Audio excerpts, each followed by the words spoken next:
Welcome back, everyone, to the SMITE Summer Masters. Of course, it has been a fun few days here. We already have one team eliminated. You're going to hear this a lot today. Another one is going to be coming soon here in set number 2.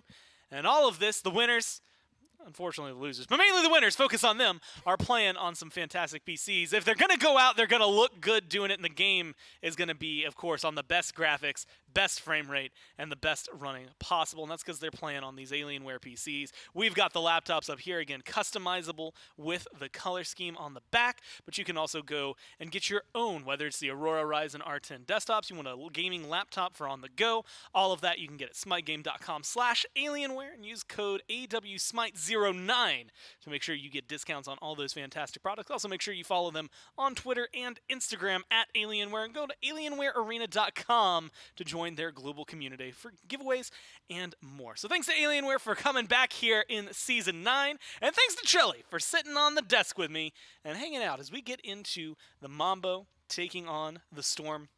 Again, 2 more SCC teams, first seed out of Europe, the 4th seed out of North America. It's, again, maybe surprising when you look at the lineup of the players that are on the Storm here. Storm, unfortunately, falling to the Bolts a couple of days ago. The Mambo, I thought was going to be surprising. They were talking about it up against the Scarabs. Felt like maybe there was going to be some fire plays, and then fell flat. Fast, like incredibly flat in my opinion. But I think today is a good way to turn it around. Yeah, the Mambo definitely came out confident, but, you know, I guess both of these teams, I'm assuming, were confident, but unfortunately fell down. That's why they're here in the losers bracket, and that's why we're talking about them. However, I think you're right to highlight the Storm. Kind of strange to see them in this position, given how they actually performed in phase number 1. 2nd seed team in the NASCC looked extremely solid. I think they've been sort of questioning their identity, their play style throughout this phase, and they're still trying to figure out exactly what works for them as a squad. And I think that's kind of the issue at the moment for them.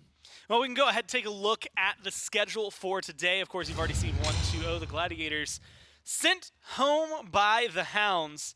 No longer going to be taking part of the tournament. Storm and Mambo, one of these teams, will not be seen after today. Ever? Same thing. Well, yeah, ever. Actually, they take them out back. Look, it's a whole thing. It's a whole production. No, the Sages, the Ravens, and then later on the Wardens will take on the Scorpions. Losers today, as has been mentioned, are out of the tournament. Winners will play for their chance to qualify to next week on Sunday. Tomorrow's qualifier matchups will take all of the winners bracket matches and find the first 4 teams that are going to go to week 2 of the Summer Masters. So a lot that's going on over the next 3 days, Charlie. A lot of pressure, I think, on these teams, but the most of it is going to be today, where you don't want to go out. You don't want to come in, lose your first set, and lose the next one. And so both the Mambo, both the Storm, feeling a little bit of that pressure, especially in this group, because winner of this is going to have to face the Bolts or the Scarabs. Yeah, it's not a great position to be in, and as I was already harping on a little bit, the Storm are still trying to figure out their identity as a team. This is not a good place to figure that out. You would have loved to have figured that out, you know, a week prior, you know, up until this point, but it's sort of do or die time, right? It's now or never. If you are going to figure out this sort of meta, what's playing, what you can actually deal with and make your team succeed with, now be the chance. And you know, we've seen some crazy amounts of success from the Storm in past, so they definitely have that talent. They definitely are able to compete at a league like this. It's just, you know, it's been a bit questionable. I need to see more consistency out of them. Yeah, I think that's going to be the big question mark for both of these teams is what consistency they're going to be bringing to this one. Johnny as well, you know, worth mentioning there, and we'll talk more about the Mambo in just a little bit, but just at a glance up front, is playing all the way from Europe, so going to have to be healing, right, with a little bit of ping. Same thing, though. Storm don't have Joshy here in studio with them, so it's something that both of these teams are going to be dealing with. Joshy maybe a little easier. Yeah, you know, the distance in the U.S. versus the distance of Europe tends to maybe favor them a little bit here. The Storm, they're a team that has been fun to watch, and of course, all of those members have had a moment in the sun, let's say, and one that is always deserved to be mentioned is Uzzy out of the solo lane. Uzzy, look, there are some people who are saying, like, I think even Aggro had mentioned it at one point where he said, like, if Cthulhu, if there are tanks in your meta, you want Uzzy there. And then otherwise, you know, it's going to be hit or miss, right? And I think what we've gotten to see out of Uzzy is a little bit of that hit or miss style of play, but still solid out of the solo lane. Yeah, I think he's still, you know, when the team looks bad, Uzzy is still looking quite solid in that lane. I think that's exactly what you want from a solo laner, right? Even when the team is behind, even when you can't seem to get anything rolling, you're still seeing relatively even, level disparities in the solo lane. You can always expect Uzzy to rotate into these team fights late game and provide that peel, that sustain. That's exactly what you would want, and I think Uzzy pretty consistent in that. And also has expanded his god pool a little bit. Yeah. He used to be just kind of, an RDO and a cloud of dust. Sometimes the Cthulhu came through and Odin, but I think he is expanding a bit as a solo laner, and it's just interesting because going up against someone like Deathwalker, for example, they're like the god pools are so different. Right? Yes. You feel like you could ban out Uzzy pretty easily, but I think that's the adaptation that Uzzy has made. Yes. And maybe the Storm as a whole, maybe the team pushed him to do this, because I know anytime I saw Uzzy in ranked, it was just like he wants Odin or RDO. That's it. Like he does not want to pick anything else. But so maybe the team influenced him, and I think they're looking better for it. Oh, Odin, RDO, I'm mainly like King Arthur. As long as he's on that list, I think you're feeling pretty good about where they are. In fact, I think we can just find out from themselves how the Storm are feeling and from Uzzy how he's feeling. I think we got Mifflin standing by in the booth for an interview. I'm in the booth here with the Xibalba Storm. I think they were talking about Disney Channel or something, but I was told explicitly that we need to check in with Uzzy. Uzzy, what do you think the odds are of you playing either Odin, Cthulhu, or RDO today? That is a really, really high, maybe like 500% chance, That's not how math works. Are you worried at all about Deathwalker on the other side? He had some choice words for the SPL, a lot of confidence there, so I'm thinking he's probably looking down on the SCCNA. Oh, no, I don't care one bit what he says. Don't care. Not concerned. Deathwalker, freaking nobody, according to Uzzy. Magicfeet, have you noticed an influx of fame and attention from the opposite sex ever since, you got off Twitter and have been, experiencing all this SMITE fame? Never started on it. We're on Twitter? At no point. And we're not starting now. No Twitters, ladies. Sorry. If you want to get in contact with him, you're going to have to do it some other way. I'm going to... what up, Oceans? What's up with the Shiva, man? Why are you doing that? It's just fun. And how does that make you feel, Zen, that your support is just playing for fun? It's not very fun for me. There you have it. One man's fun is another man's sacrifice. This has been Mifflin and the Xibalba Storm.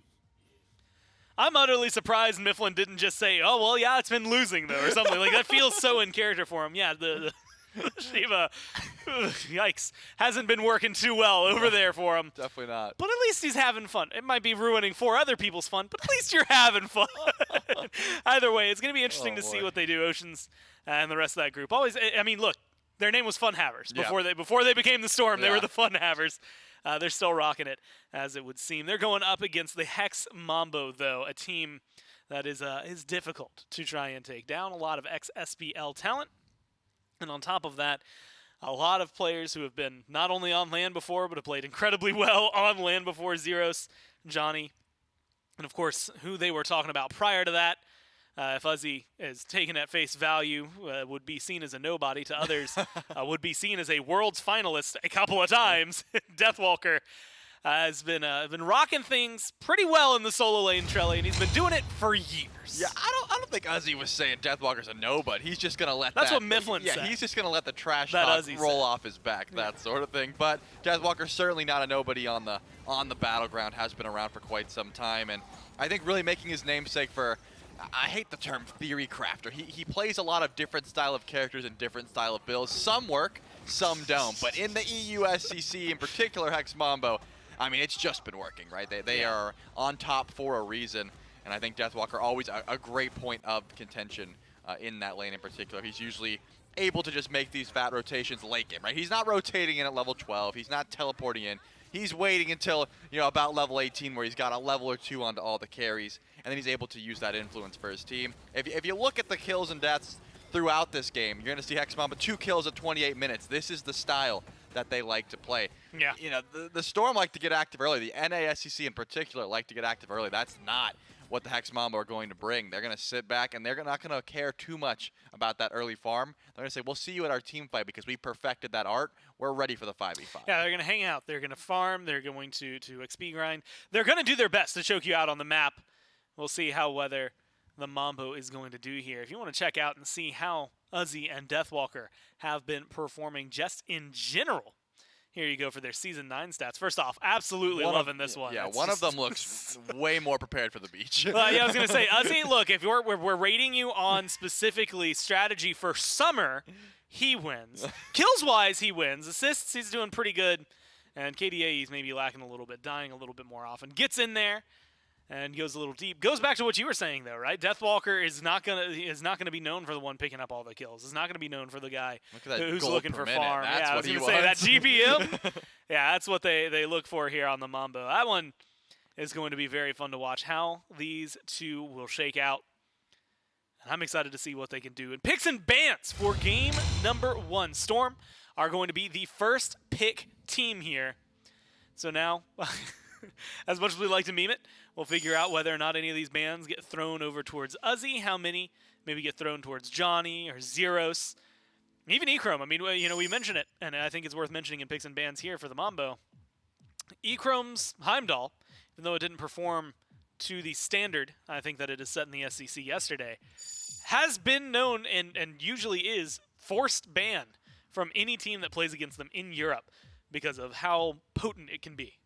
Yeah, it's just one of those picks that brings an overwhelming amount of safety, but once you've mastered it, it also has a ton of engage, and if you're able to use the Bifrost effectively, it's one of those engage tools that you're like, wait, he's teleporting at me? Like how do you play against that sort of thing? So could be something that the Storm have to address or look at, but it actually looks like they're just going to take away Hoon Bats from Johnny, and then the Discordia and the Baba Yaga, 2 mid lane characters that have been pretty dominant, more so the Discordia for that passive, but Baba Yaga, never a stranger to just tons of DPS. You get free stacks online, and it seems like the Storm don't want to deal with that. That does, however, leave open the Heimdallr that they will just take away from Mambo. Now, here's what I'm going to say.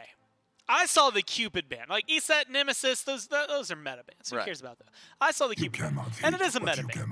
But also, and this is the point I was trying to make, was that Echrome got bodied by this Cupid yesterday. Stu just gave it to him in lane. He went stupid. And yeah, I mean, it was heart bombs. It was Fields of Love. It was just lockdown.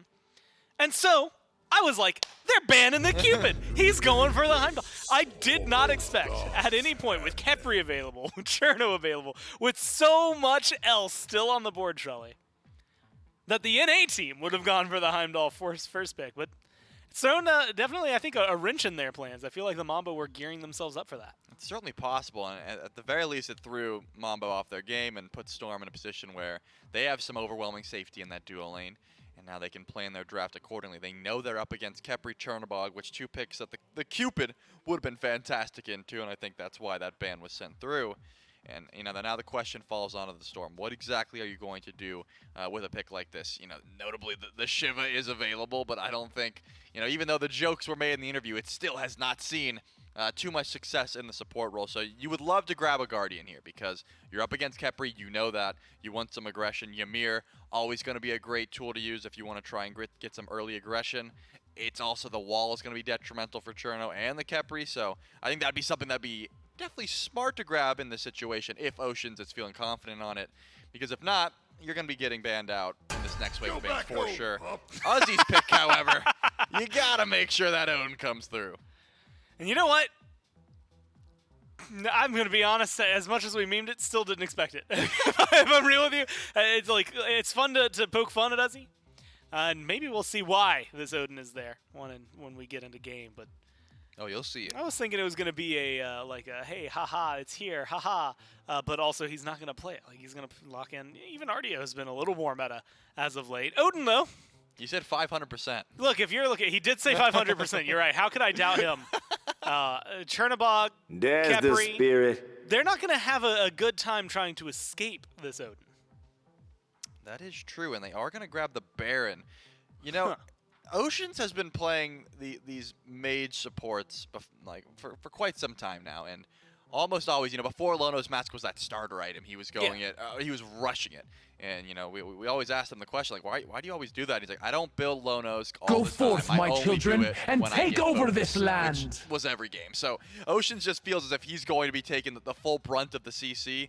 And on the Baron, it's going to be spooky. However, if you're looking at the Mambo's composition, they haven't drafted too much early pressure. So Baron's got plenty of time to sit back and get online if that is the case. Tiamat is going to take a bit to get online. Khepri and Chernobog, they're not finding too much pressure in lane, depending on who the Storm grab here for their support. Could be a choice, but the Mambo have time now to try and ban out, you know, whatever it is they need to. The Baron, it's such an easy target. I mean, for the Khepri, right? The Khepri is so big. Wrap it up is a skill shot ability. I put air quotes because it's usually pretty easy to land. And Khepri is just such a massive target to hit. You should be consistently landing those and consistently getting pressure. And because of that, the Mambo are going to take away some more safety in the Yu Huang. I actually like this. Again, Osiris Justice awaits. feels very meta as terms of ban. Again, Lancelot, Pele. The Yu Huang, like you said, but it is going to take away some safety and prevents it. You know, the Baron, you mentioned it, like can be played solo, can be played support, and has been played in mid, so he's flexible. And I think that that's something that they have to keep in mind here. Makes banning a little more frustrating if you're the Mambo. Luckily for them, they're able to lock in some things that are comfortable. And you know what, Trelly? We get something that is a European special now. Oh, yeah. And you know, you go back in time, and I'm talking like Tier's origin. All I can think of is Lasses in the Jungle. No god, And no how demon massive that can was defeat me. as a pick-and-play matchup. Since then, it really has been almost exclusively like EU players that are still picking him up. And I'm excited to see what he can do in this matchup. Yeah, I mean, into Odin, it's not the greatest, just because Odin is knock-up immune in the spear throw, and you can just channel that whenever you want. But let's be honest, Deathwalker's not looking to really go for solo kills, probably, unless, of course, there is some jungle presence. We saw the Serket hovered for a bit, switch over to the Camazots. I think CC is not Odin's strong suit. If you are up into something like the Serket, you can't freely jump on the waves. You have to just, you know, throw the spear throw and then sit back. You have to play safe. Camazots, however, would bring a little bit more damage and survivability, but not too much lockdown, which, again, would sort of fit the play style of the Mambo. Not trying to get too aggressive. Tier's not going to be able to find too many great fearlesses in lane. It's that rotation that Deathwalker can make later on in the match that's really going to make this Tier pick worthwhile. I'm excited to see this matchup just because Chang'e gets locked in alongside the Raven. So it feels like the Baron support. You had kind of highlighted that earlier. Going with the Heimdallr for sure now. And you know what? There's all sorts of questions on my mind. One actually is that I personally think Chang'e would be a good matchup into Tier, being able to avoid Fearless. But that's a side note. Baron and Shiva, right? We saw the Shiva yesterday, Right. or 2 days ago. Didn't look great. No. See the Baron.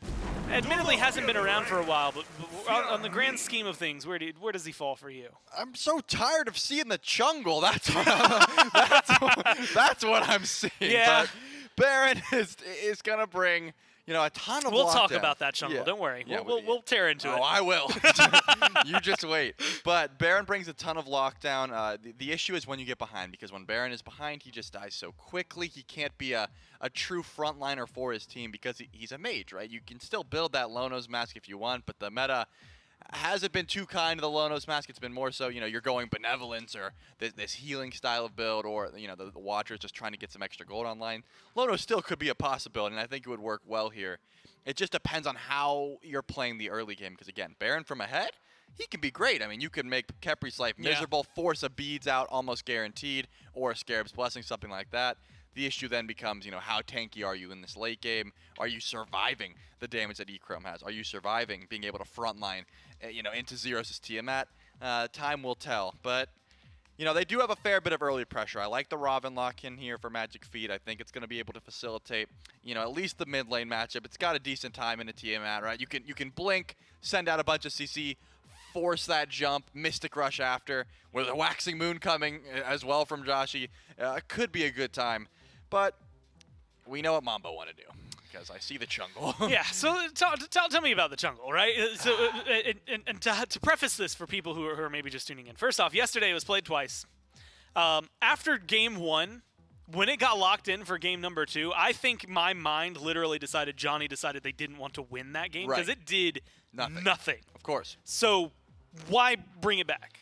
Well, can you give me any positives? Are there any positives? I'm gonna try. Notably, there's a lot of immobility here for the Storm. You know, Chang'e and Baron are not gonna like the rain, the slow. If Johnny can get to them and just, you know, use Storm Call, force out some relics, and then just be a slow bot, that's super annoying to deal with, and I recognize that. But, you know, after you blink in, hit a massive ult, and then just like throw your axe, it's like, okay, team, I did my part. Like, get in there. And I see why the Storm have banned the Hoonbat, because it's a similar style of play, just way more damage and control from the Hoonbats. However, I also recognize that Johnny's on ping, and it's hard to miss Chaac abilities, and that could be the reason that we've seen it 3 times now. Maybe this will be the first win, but I'm not loving the pick. Maybe it's the first one. You're not thinking that's the Chaac that's going to win, though. It's the stuff around the Chaac Yeah, of course. that maybe, is going to do so. You know, we haven't talked too much about. We mentioned the tier. Tiamat, though, has been. She was like one of the top picks. I mean, rivaling Yemoja for most pick, most banned for a long time. And then slowly she stopped being banned because of a couple of nerfs, and then slowly she stopped being in the top 6, and slowly she stopped being in the games altogether. What is it that's been bringing her back? Because this is not the first time this weekend that we've seen her. I think Tiamat is always solid, period. No bad matchups. Like, you're never hating picking a Tiamat. It's just there's other picks that are going to bring more safety, more early pressure, more late game damage. She just does all of those pretty well. There's picks that, you know, do 1 or 2 of them much better, and that's the reason that she's not like, let's first pick her.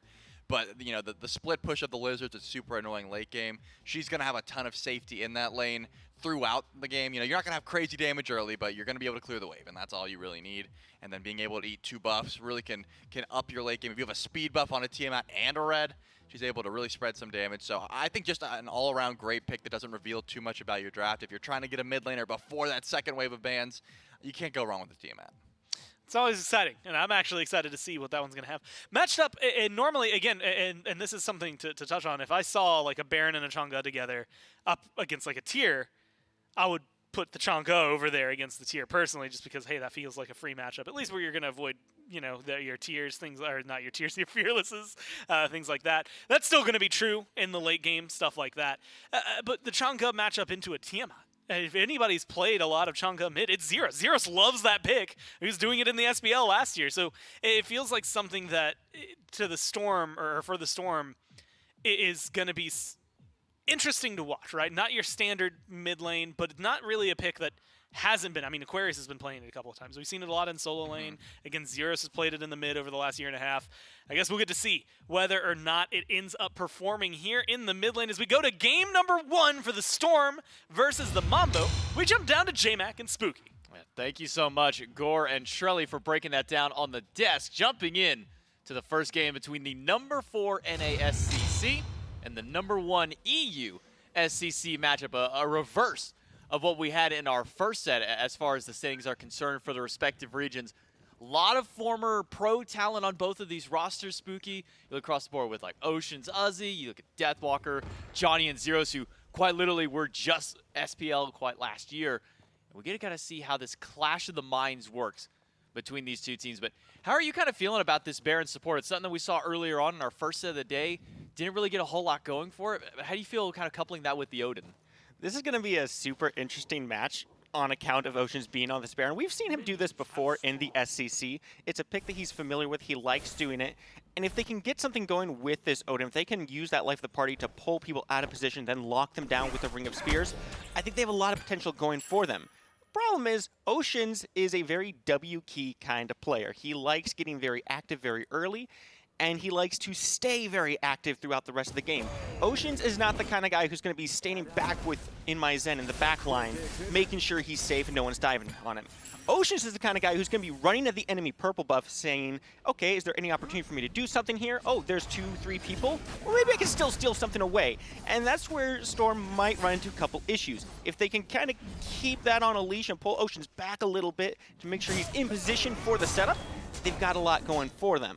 But that also kind of comes into this NA style versus EU style where Mambo, they like to farm up. They want to play for the late game. They're not looking for too many trades, which is the exact opposite of Storm. They want to W-key and force Mambo to take these early fights. That, I think, is going to be where the real explosion in this match is.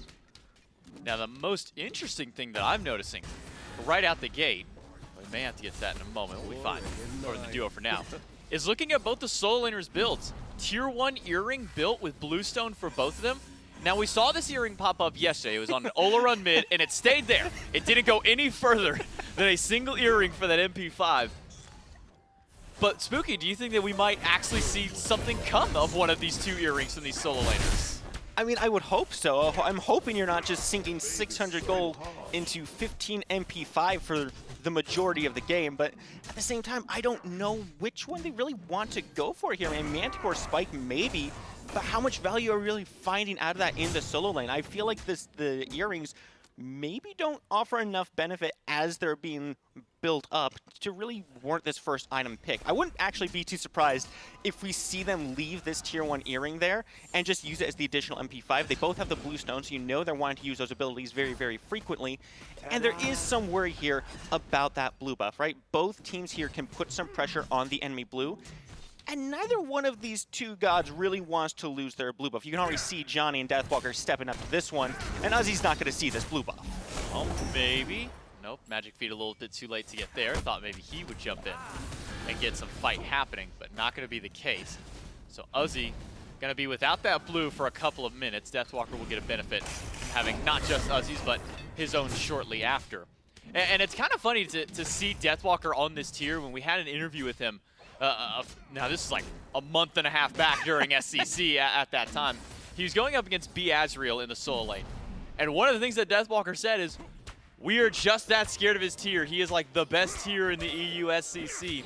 So seeing Deathwalker kind of pick this one up, maybe showing a little bit of an homage to one of his fellow solo laners. Yeah, I think that's one of those things where you see this mentality of you have to put respect on your fellow teams here. And we might have to hold that thought. Rottwen is in danger. Rottwen, half HP, and with 4 of the Storm around, this will be a dead Khepri. It's just a matter of who will get the credit for the kill. InMyZen would love to have an advantage in this duo lane early, but it will be Joshy to pick that one up on the rotation. Pick for the mid laner, first blood for the Xibalba Storm. Very early rotation coming out from Joshy, and it pays off. It's always a risky call making those early rotations from mid. Can you find enough value there? Will you find any value at all? If you don't find that value, it's a very easy way to lose a lead to your opponent mid laner. But no worries there from Joshy. Excellent positioning from Storm to force Rottwen into that side area and cut off the retreat. He had nowhere to go. All he was doing was buying time at that point. Back to Deathwalker, though. Tyr is one of those guys where you don't really feel comfortable banning him because there's so many other things that are still available, namely a King Arthur in that solo lane. So do you really want to spend one of your bans on this tier? No. What you do is you get someone else to kind of learn the god, and that pick can act as a 4th ban against that player. So Deathwalker simultaneously expands his god pool and limits what other players are able to do. This is a really smart thing to do, and I really, really like seeing Deathwalker pick that up. And there's an answer to your question there, J-Mac. We do see that earring is starting to get upgraded there by Uzzy. So it looks like we will not just be seeing 15 MP5 for the rest of the game. He is going to try to get some value out of that slot. Now we will have to wait and see if Uzzy does go for the full Sphinx's Bauble, or does he just keep it at this tier 2 item. That'll take a little bit of time, a little bit of extra gold before we find that one out. It's so weird seeing the Tiamat Lizards this early on thrown into the solo lane. We saw that Zyrhoes put them over there, not really taking any farm away from Deathwalker at that point, just kind of being a nuisance to Uzzy more than anything else. But it's not often that we're seeing Tiamat throw her minions into one of these side lanes at the start of the game. You might push it in mid for some extra pressure there, but at least for Zyrhoes, trying to make sure that Deathwalker keeps complete control. But because that rotation from Joshy earlier on, it does put him slightly behind in XP compared to Zyrhoes, who stuck around and got a full wave of farm over him.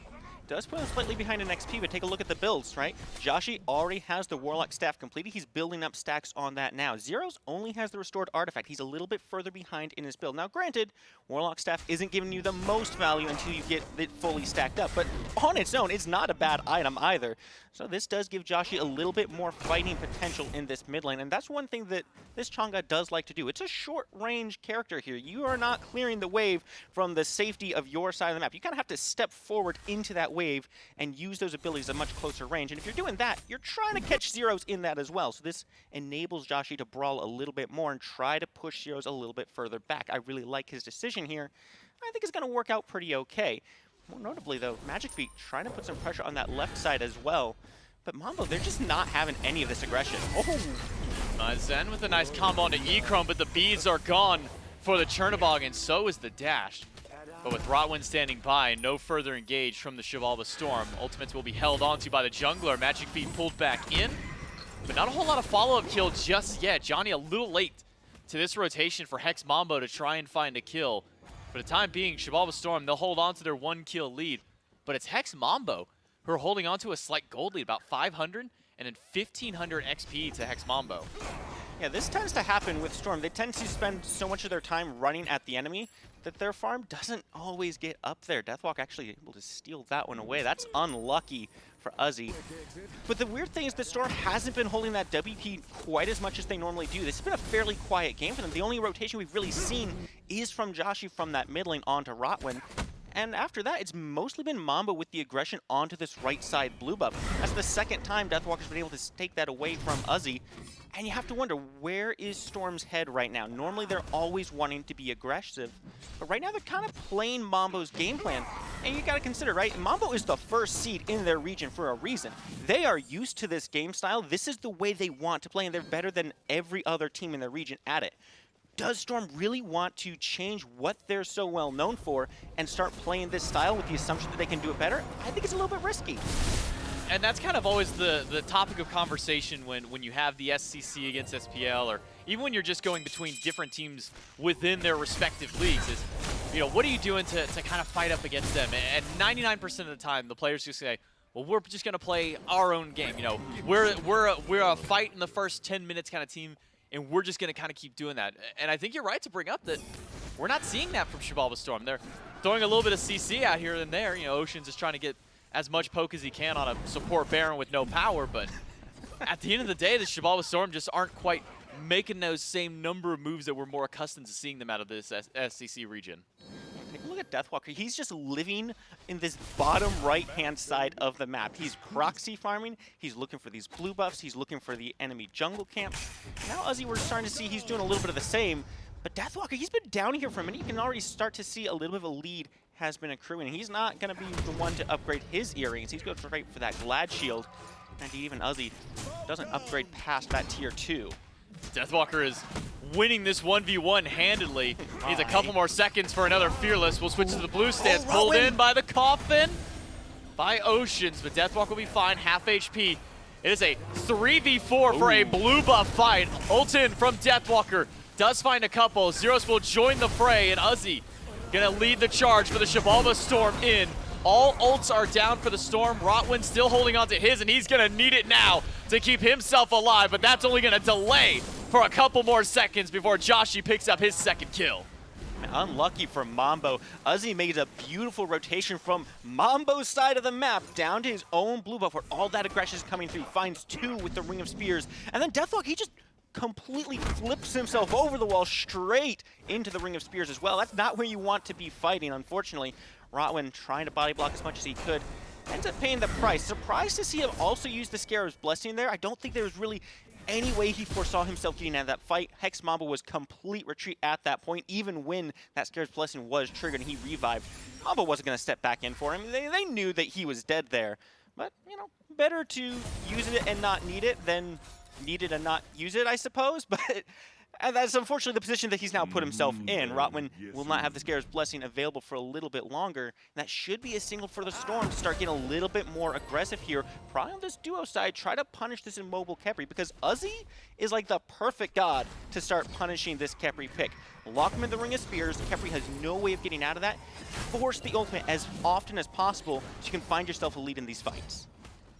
I wonder then how many shells we kind of see forced out by Uzzy. We've been seeing, at least at the top level of play of the SPL, mids and hunters have sometimes just been foregoing Aegis Amulet and picking up 2 to 3 sets of shells between them and the support. We do see the first one already picked up by Rottwen. I imagine that one will go to a Phantom Shell sooner rather than later so Rottwen can get through.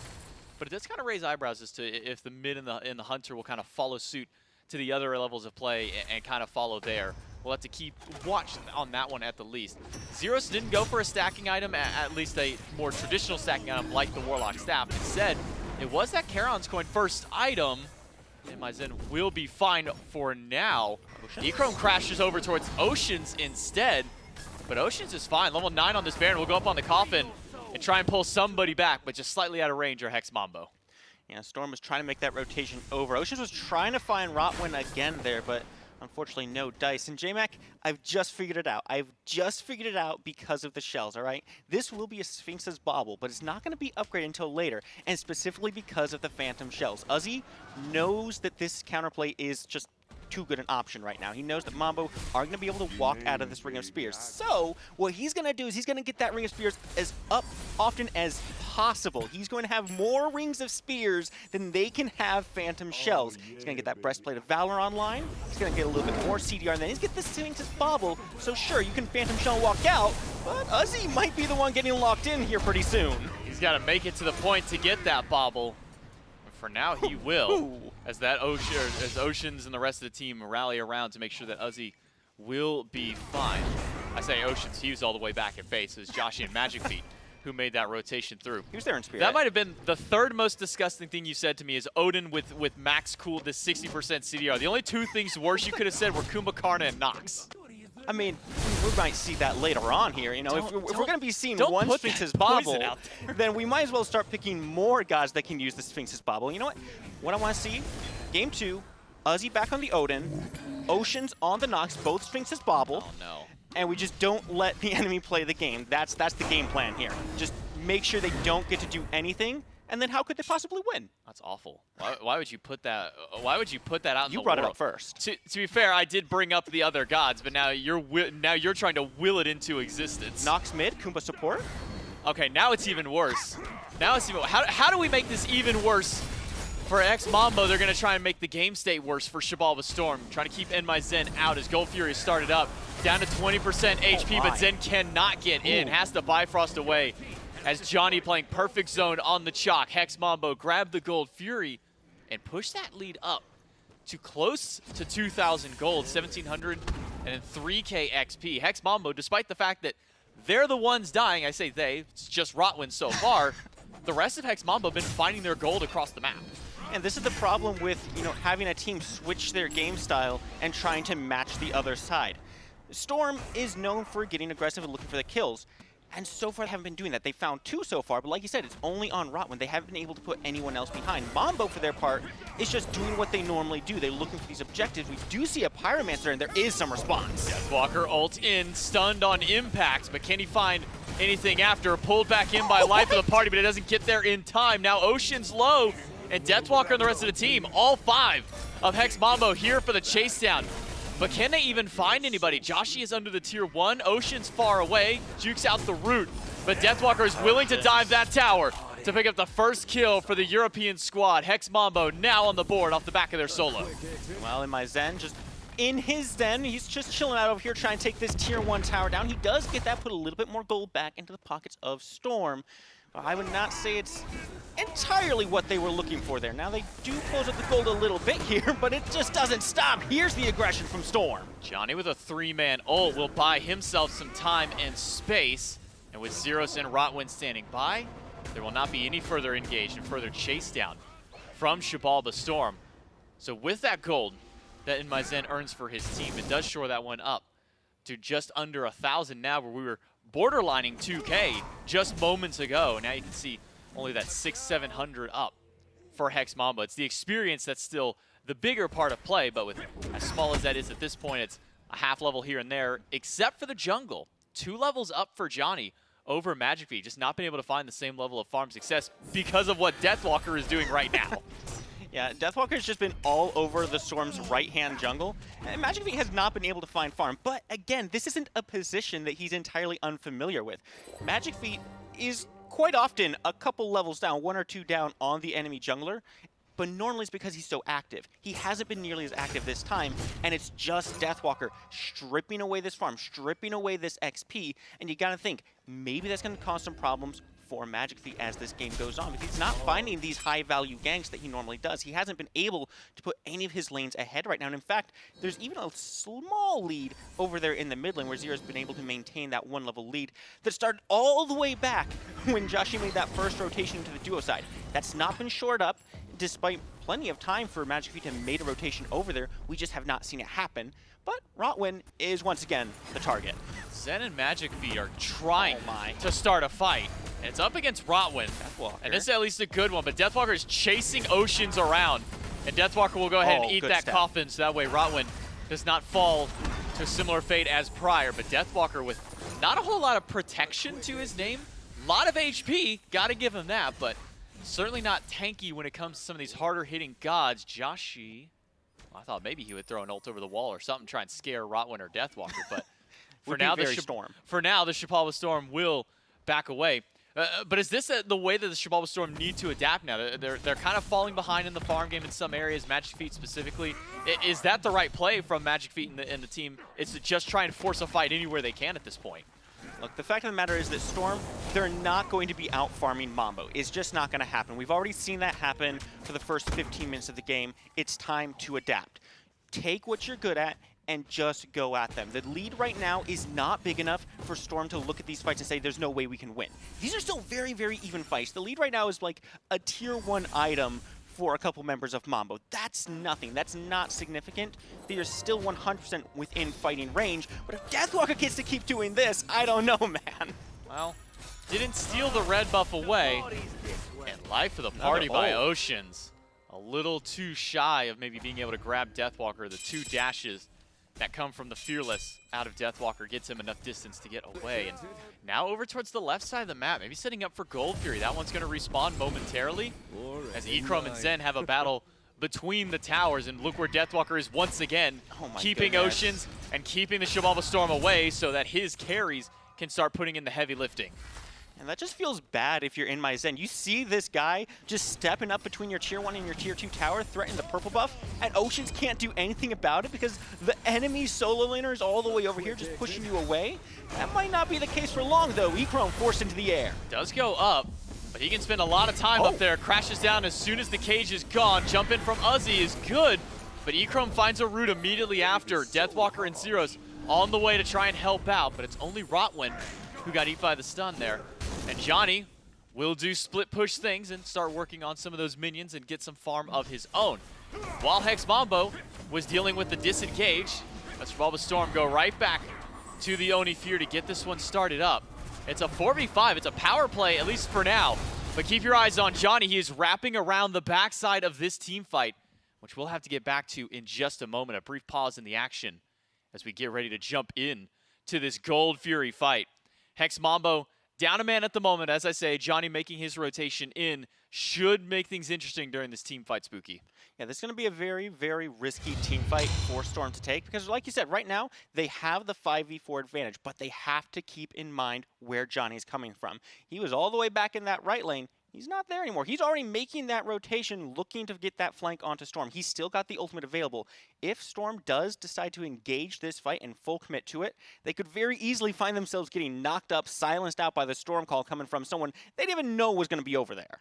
And we did see right before that fight goes through that already immediately onto life of the party is Ocean, so trying to pull somebody into that fight, kind of get the ball rolling there. We know that Joshy, if he can find a couple of people with that Waxing Moon, could be a really good initiation for this fight for the Xibalba Storm, but they've got to make sure that they are keeping sights on everybody across the map. We know that Uzzy's ultimate also down because he just used in that last fight, so that's one major team fight ultimate down so far for the Storm. Now, good news is Living Nightmare is also unavailable for Echrome, so they won't have that additional kind of reset available. They won't have that damage mitigation. But still, you know, do they have the burst? That's the real question here. Do they have the burst to take this fight, start it, and end it before Dzoni can cut them off? I'm not convinced that they do because they have a more brawling style comp. Yeah, and they've got a lot of in-combat healing between the Baron being able to get some of those heals through if he can get his combo off, Chang'e being that kind of battle mage, battle healer style out there. So there's a decent bit of sustain for the Xibalba Storm if the fight does end up going long. But at least for now, definitely need to pay attention to where Deathwalker is during these fights. He's been able to be extremely disruptive throughout the course of this game. I mean, we're at the point where he's given up on his lane entirely. He has said, this lane is boring to me. I'm not having any more fun on this tier. And he's rotating around and quite literally chasing people across the map just so that way Echrome or Zyrhoes or Dzoni just have something to farm and something to fight. Yeah, and they've done good work forcing the Scare's Blessing out on Rottwen. They've been targeting him consistently. That's probably going to be one of their first targets around this Gold Fury because that's the way they're really going to be able to find some kind of advantage. If they can put Rottwen in a bad spot and force that Scare's Blessing out early, okay, now you're looking at a better team fight. But if they can't do that, if they don't get Rottwen to burn that Scare's Blessing early in the fight, it just gets so much harder. Because like we said, they want to take these longer fights. They want to sustain through them and deal the damage over time, which gives Rottwen so much time, so much opportunity to just say, okay, who's falling low? It's you, Echrome. You get the Scare's Blessing. Come back to safety. Start DPSing again. And well, hopefully for Xibalba Storm, this is the fight that can kind of push the game back in their momentum, kind of get their feet back under them with this fight, because they're definitely going to need one. They're playing right into the hands of Hex Mambo this entire time, this very slow-paced style of play. Hex Mambo are so accustomed to this. We think back to Masters 1 over in the spring, and Hex Mambo are a team that go 40, 45 minutes at a time before we actually really see these games starting to brawl through. So it should be interesting as we're about to hop ourselves right back into the Gold Fury fight. Deathwalker finds 2 on the push. Ocean's by himself in the middle of all 5, and he will be the first casualty gone. Uzzy low, the Phantom Shell popped just for the extra shield to the team. Uzzy will jump away, but how far will he go? Rottwen trades his life for an extra one. Deathwalker uses beads to get away from Zen, and Echrome dashes aggressively at the solo laner, but Uzzy able to jump away. Magicfeet cannot say the same as he's picked off by Zyrhoes, and Uzzy goes down. It's 4 to Hex Mambo. And that's exactly what you had to be worried about for the Storm. They did not keep track of Dzoni making that rotation in. Oceans goes into the life of the party way too early, and they don't have the positioning to really punish any one member of the Mambo. They have to be able to put all their DPS onto a single target to force that Scare's Blessing ultimate away. Since they weren't able to do that, Dzoni comes in, finds a huge ultimate onto all of Storm, and the Mambo just surge forward. They know that Oceans has no peel at that point. All he's got is a single target route. That's not going to be enough to stop him. And it's just a complete one-team fight for Mambo. They don't go for the Oni Fury right after. They did take a fair bit of damage. They had to pull back, reset. That is going to be the silver lining for the Storm. But you take a look at those charts. Look at the gold lead right now, and Storm can't be feeling comfortable with that. No, I mean, that's a massive spike down and towards Hex Mambo's favor. 4K gold, 9,200 XP. And you can see where the brunt of that disparity is. Jungle, 4-level difference between Dzoni and Magicfeet. Hunters and mid laners both, a 2-level between each of them. So just with the carries alone of the squads, an 8-level differential between the teams. And a crash in by Echrome and Dzoni. Dzoni will try and eat the coffin if he can to slow down Oceans, but Oceans isn't going to get far anyways. Echrome able to put him down. Zen does get through the Bifrost, and that allows Hex Mambo to reset towards gold. I'm just not sure why Oceans is all the way up there by himself. This is kind of the thing we see from Oceans a lot. He likes to step up. He's trying to scout out. He wants to see if there's any opportunities on the map. But so often, he's doing at this 20-minute mark where Mambo on the other side, they're grouping up. They want to look for these team fights. They want to look for these objectives. And if they catch Oceans by himself, much like we've just caught Deathwalker by himself, they're going to turn. Deathwalker has to die here. Deathwalker has to go down, and he does. Magicfeet able to put him away, and that's a nice little boost for Xibalba Storm. Uzzy rotates into the back and gets the cage, but Zero's able to jump out. Now it's Dzoni in danger, surrounded by 4, but a perfect revive by Rottwen makes sure that Dzoni gets out. Deathwalker will be the only casualty in this fight. That is just tragic for Storm. They find a really good pick onto Deathwalker. They say, yeah, we got it. We're turning this one around. Okay, Johnny's here. He's out of position. Turn on him, boys. He's already used the Storm Call. He's got nothing. Rottwen is there. Rottwen still has everything that he needs. The Scare's Blessing is just such a powerful tool. I'm honestly still surprised that the Mambo were able to walk into this game with Rottwen on this Khepri. But hey, sometimes that's how the cookie crumbles, as the Pyromancer is looking to crumble soon. Gross over the wall. Not going to have the damage to steal away the Pyromancer. That one goes to Xibalba Storm. That's a little bit of gold to their pocket to try and slow down Hex Mambo, but we're at the point of the game now. We always used to joke about it. You go into an EU SCC game, you load in at 20 to 25 minutes, and that's when the action starts kicking off. That's where we've got it so far in game number 2. 4 to 6 on the kills, 22 minutes in. Hex Mambo with a 5,000 gold lead at this point in. The momentum is all in their favor at this point. It's just a matter of do Deathwalker and Dzoni maybe accidentally step a little too far forward. We saw Deathwalker try and make a greedy play against 3, finally gets punished for it. But at what point now, never mind, I was going to ask you, is this the time now where Uzzy upgrades to that Sphinx's Bauble, and he does so. So extra cages now available to the solo laner. What does this now mean for Hex Mambo as there's only a single Phantom Shell picked up? Well, hopefully it means that Storm is going to be able to control these fights a little bit better. What it's going to have to do is Uzzy's going to have to try to bait something, drop that Ring of Spears, and force the Phantom Shell out. It's going to be a dangerous line to dance on because Storm can't commit too much to that. They have to commit just enough to pull the Phantom Shell out, but if Uzzy keeps getting pushed out like that, I'm not sure it's going to happen. And if Oceans is going to get picked like this, it's not going to go well for Xibalba Storm. A ult in by Deathwalker. Joshy will go down. It's now 5 versus 3 and make it only 2 as Uzzy falls as well. Rottwen still sticking around in the back line, but Hex Mambo have found 3 and they can go right to fire.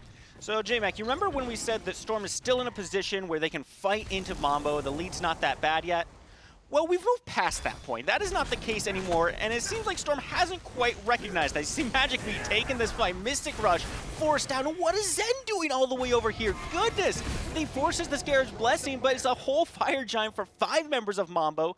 This is the kind of thing that Storm tends to do. They are looking to fight, and they never really decide, okay, we're behind, we need to stop fighting. If they're at a deficit, they play like they're even. If they're ahead, well, they play like they're ahead, but this is the point where they constantly struggle and their positioning is constantly punished, and they haven't quite adapted to fill that kind of gap in yet. Now that Fire Giant is around the waist of Hex Mambo, we start looking at what's left on the map for the European SCC team to take. 3 Tier 2 towers, all 3 Phoenixes still available. And at what for the Xibalba Storm, because they haven't been able to take these fights in neutral territory as well. Gold Fury was a decent indication of the power spike that Mambo has. Fire Giant, the fact that Rottwen held on to ult the entire time, also a good indication of how these fights are going. What is there for Xibalba Storm on a siege defense to try and keep back Hex Mambo? All right, these Tier 2s, they don't exist anymore. Storm cannot look to defend them. They're just not in a position where it's feasible for them. Their defense, really, it's not all that powerful on these Tier 2s. So you're starting to look over at these Phoenixes. You've got Uzzy, you've got the Ring of Spears available to you. If you can maybe put up a soft defense on one of these Tier 2 towers, force out the Phantom Shell, but commit nothing else to it, you can consider that a win. You can consider that a Phoenix Siege delayed. If you aren't able to do that, though, things get a little bit dicier. Uzzy, sure, he's got a lot of CDR. Sure, he can drop the Ring of Spears very frequently. But right now, this one Phantom Shell is all that Mambo needs. As soon as that Ring of Spears comes down, things are not looking good, and the siege is already beginning. Joshy's already lost a quarter of his health just from a little bit of poke from Zyrhoes, and that's going to put the Xibalba Storm a tad on the back foot. Now, Joshy does have healing in his kit, and he'll use a little bit of that to try and stay sustained up. Deathwalker. But this 3-2 split, now it's converging into a 5 versus 4. Ocean starts up with the Coffin, tries to pull in Rottwen, and it takes him a while to do so, but the bug is in, and so is Deathwalker to the backline. Ooh. Waxing Moon does find 2, but Johnny has picked off the support. Deathwalker is going to push Zen against the wall. It's a double for Johnny, a triple for Johnny, and Uzzy will go down. Zyrhoes taking away the 4th one, and Magicfeet, the lone survivor of the Xibalba Storm, but for not much longer. One more hit, and it's a double for Zyrhoes, a full house for the team of Hex Mambo, and game number 1 to the Europeans. That's just clean play from Mambo. The defense was not there for Storm. They tried. They put that Ring of Spears down, but it's just not enough. You have to get that Phantom Shell out before the fight happens. And once again, the aggression from the Storm was all centered onto Rottwen. And it makes sense throughout the game, right? You try to put Rottwen down, you try to force that Scarab's Blessing out, but when you're now in this Phoenix Siege and you're the ones throwing out your ultimates first, targeting the tankiest member of the Mambo is not going to pay off well. That's all your damage just gone and nothing to put onto the squishies that are currently just blowing your Phoenix up. Yeah, I mean, until we got to the Gold Fury fights, the Fire Giant fights, you know, the breakout battles on the left, Rottwen was the only one dying on Hex Mambo at that point, and he was still maintaining even or ahead in XP up against Oceans. And so when you're trying to target out the quote-unquote weakest member of the team at that point, and it's still not going well for you, decent indication as to the farm game of Hex Mambo. They're able to keep that macro up, and a pretty quick game for what we're normally accustomed to with this team. Only 26 minutes takes Hex Mambo to close out game 1. I mean, what can you say? When the Storm is stepping up and they're out of position all the time, you're finding all these picks because you're grouped up as 5. these objectives become a lot easier for you to step up to. You're not playing the same 5-on-5 dance around these objectives. You're now playing a 5-on-4, a 5-on-3, and sometimes those 3 don't even have any ultimates available. And with that one, Hex Mambo take game number 1. Can Xibalba Storm bounce back and bring us to a game 3? We'll find out right after this break.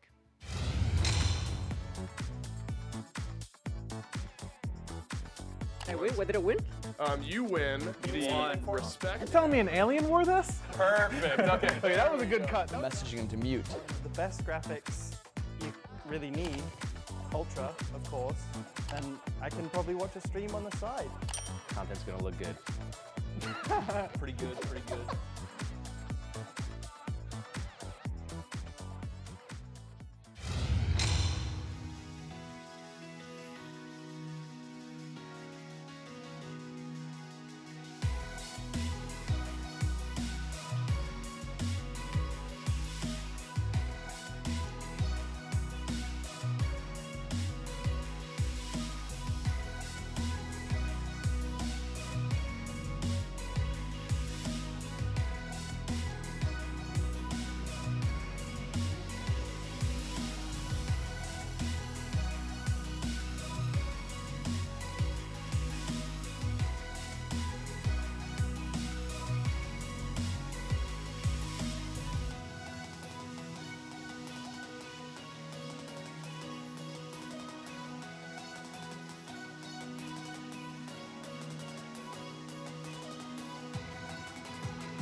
back, everyone, to game number 2 of, well, what will be game number 2 of the Storm versus the Mambo.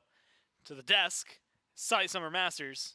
We're back over here. I forgot my sunglasses one more time, so what's up about that? Either way, I got Charlie on the desk with me. My name's Gore. A lot of fun to be had on that one. To the point where, and we were kind of joking about it, we were like, this might be the most like exhilarating Mambo match, considering the amount of fights we normally see in some of their games. They definitely picked it up.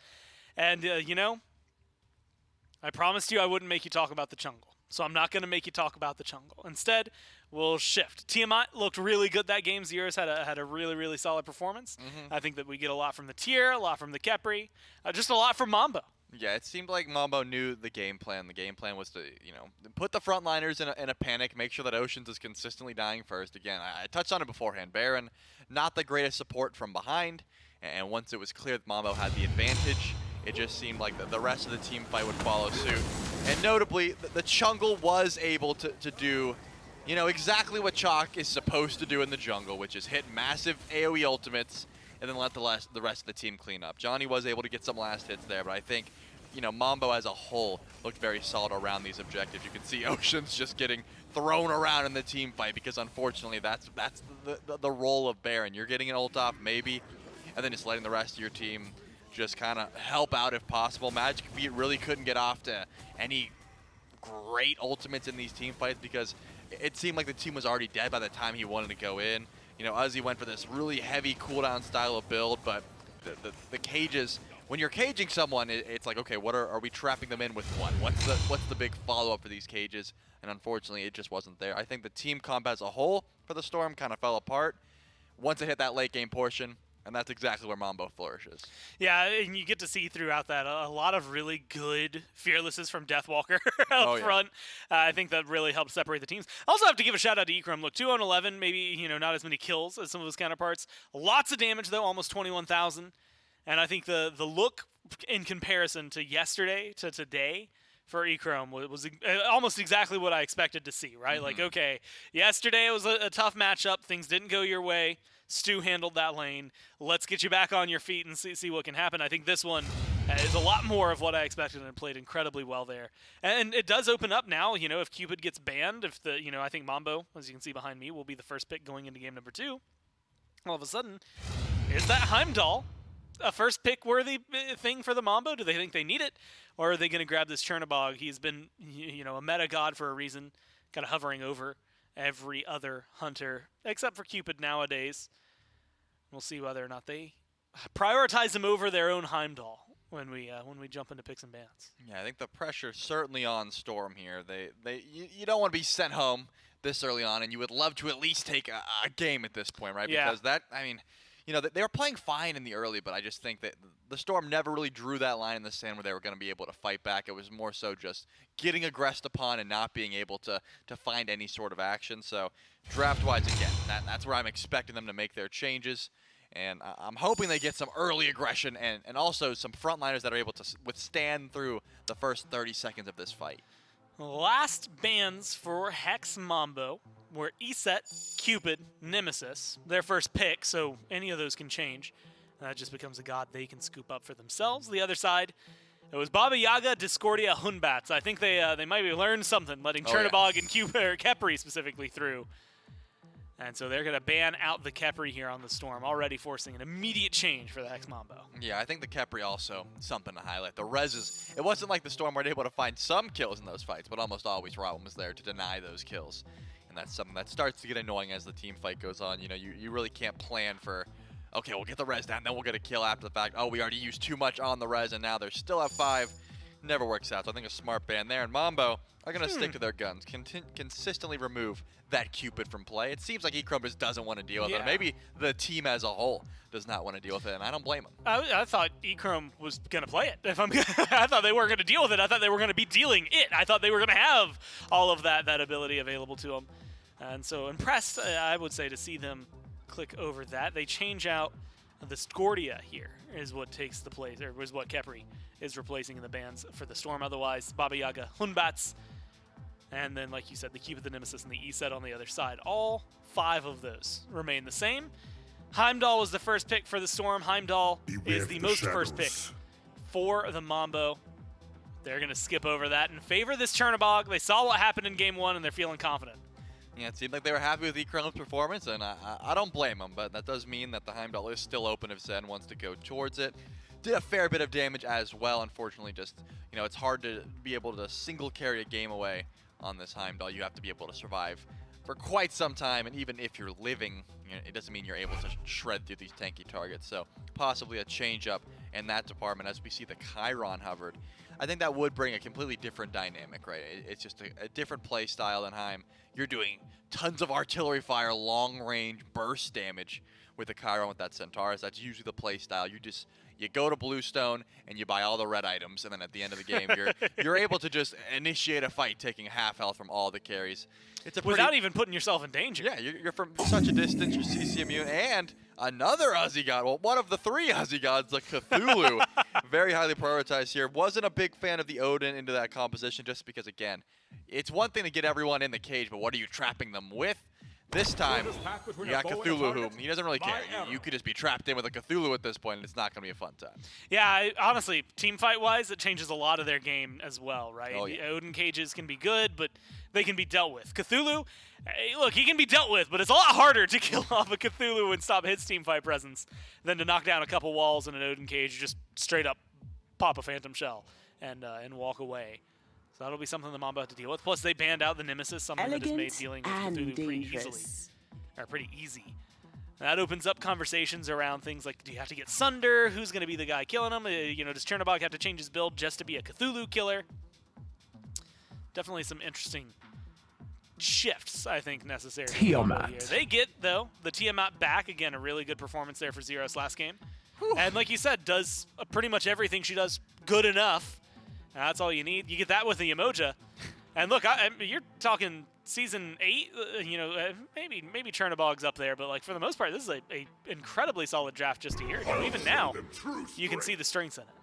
Yeah, I mean, Mambo last game got Cherno Yemoja, or Cherno Khepri in Tiamat, now Cherno Yemoja Tiamat. Not too much worse. I mean, really, Yemoja can control the team fight just as well, if not better. Sure, you don't have that revive, which is clearly what the Storm was worried about. They don't want to deal with Scarab's Blessing, but River's Rebuke into this composition, none of these characters love being into Yemoja walls. I think Phantom Shell certainly could be a priority here, as we get to see, you know, Cabrakan walls also a part of the conversation, no doubt, but you know, this is much more of a team fight-oriented composition here for the Storm, and I like the adaptation. Wow. And actually, the Chang'e receiving the respect, a ban. Man. Putting some respect onto Johnny's Chaac, so we do not have to see that.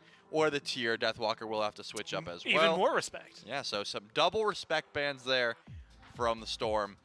I think smart at this point, not even because, you know, the Chang'e is so oppressive or the tier was so oppressive, just get them on something different, change up the mindset a little bit. And actually the double Hunter, double Guardian composition for the Storm. I was saying I wanted to see them go for some more early pressure. It seems like the Storm's plan here is, let's beat them at their own game. Play for late game, double ADC. We're going to win that team fight. That's the plan. But Mambo are so used to that, I don't know if it's the best idea. Charybdis locked in. Like you said, double Hunter. Charybdis specifically, though, super safe in terms of play style. I mean, if you're looking to get chased down, you've got 6 seconds of CC immunity in your ult, 3 seconds of just straight-up immunity, and the Whirlpool form feels pretty solid there. Loki gets locked in. Now, look, if this was any other team, I'd be scratching my head. I'd say, okay, whoa, where's this guy coming from? Why is he here?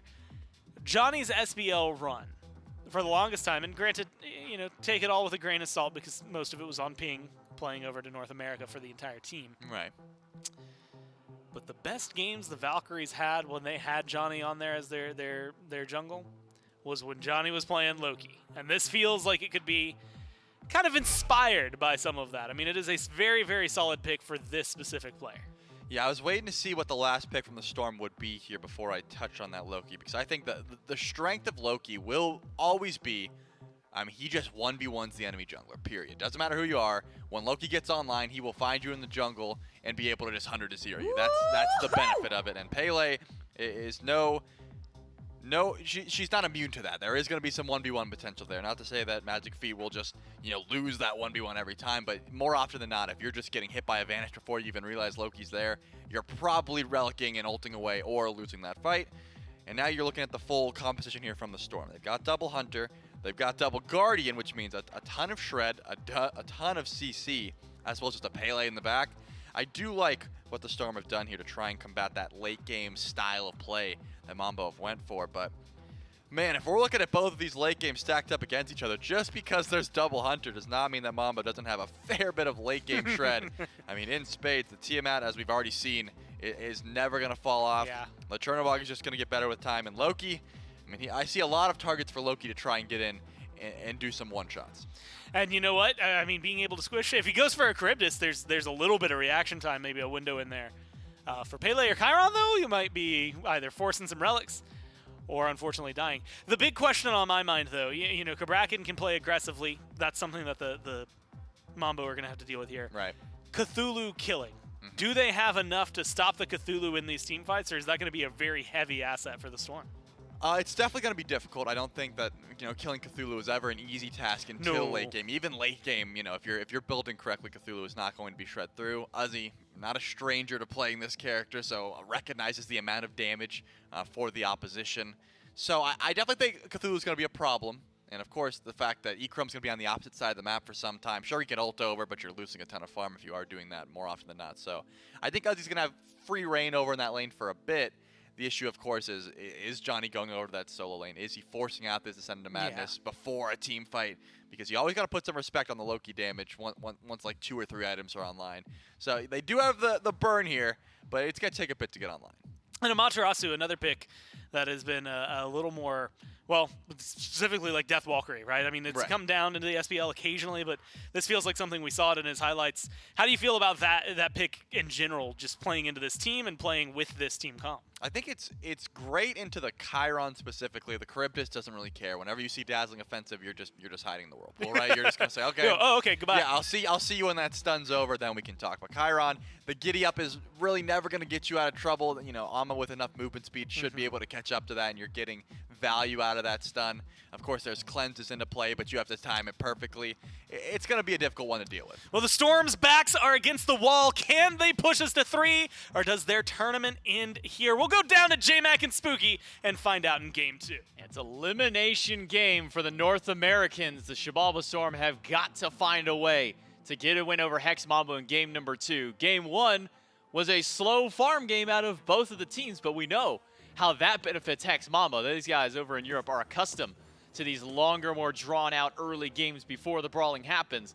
The problem for the Xibalba Storm is once it actually got to the brawling, they were 6,000, 7,000, 8 goal behind, and ever climbing further down. It's J-Mac, Spooky, and Doug for game number 2. And let me get your thoughts maybe on this Amaterasu in general, kind of going up against this Cthulhu, not really known, at least for Cthulhu, of being able to get much pressure or many kills in this lane. How do you kind of feel for Deathwalker on this pick? I think this is a really good pick for Deathwalker, and really for the Mambos as a whole. Like you just said, this Cthulhu pick is not going to ton of pressure. He's going to try to find something early, but that blue buff is already dropped before he even gets the mire on it. So that's maybe Uzzy's only opportunity to find any real pressure in this lane, unless you start accounting for junglers as well. In the 1v1, it's pretty neutral, but I still think Deathwalker has a little bit of an edge just because he's an auto-based character who can take these trades with us. You can already see it kind of go in his favor. He has more sustain in the Amaterasu's kit than this Cthulhu does. Cthulhu has no built-in healing to keep himself topped out. So Deathwalker, he's just going to keep on walking ahead and through this entire lane phase and just try to scale up as much as possible, because that's what Mambo wants to do. They want to scale into this late game, and you can see that all across their draft here. But keep an eye out, because Magicfeet's already here. Joshy even rotated from mid. Uzzy in danger, and Uzzy in the dirt. Deathwalker and Johnny team up for an early first blood in the solo lane. Not the rotation that Uzzy was likely expecting this early in the game. InMyZen even under some fire from Rottwen and Echrome. But the EU powerhouses, the #1 seed, take first blood to start this game out.